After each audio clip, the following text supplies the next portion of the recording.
Leo, and what apps, I know you said that back when you first started traveling, there wasn't very many apps, but what apps do you recommend now that are available to travelers that you highly recommend? And can you explain a little bit about them? Yeah, that's a really good question. I can go really deep into this. When I first traveled, there wasn't, companies were just now getting into going online. So if you're on a bit of a tighter budget and you want to extend your budget and you want to stay at hostels, there's an app called Hostel World, and on that app you're going to find hostels all over the world with the ratings and their amenities and everything that they have and their pricing. That app is really helpful for people that are on a shoestring budget. Another good app to have is Kayak, believe it or not. Kayak is a really good app for flights and for renting cars.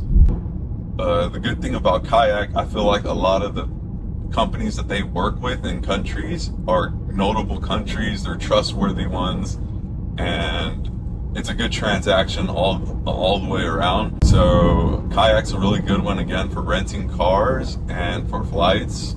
And for accommodations, I really recommend Booking or Kayak.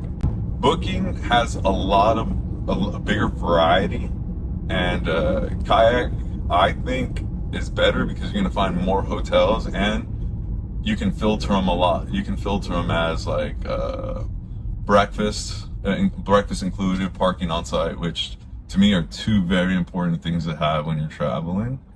I don't recommend Airbnb. I feel like Airbnb, when I first started traveling, was the way to go, but now I feel like Airbnb is actually more expensive than hotels. And with Airbnbs, the biggest issue I had with Airbnbs is the checking in process. If it's not a self check-in, then you have to wait for a host to check you in. And there's been I've had situations where the host forgot that I booked that day. Oh, wow.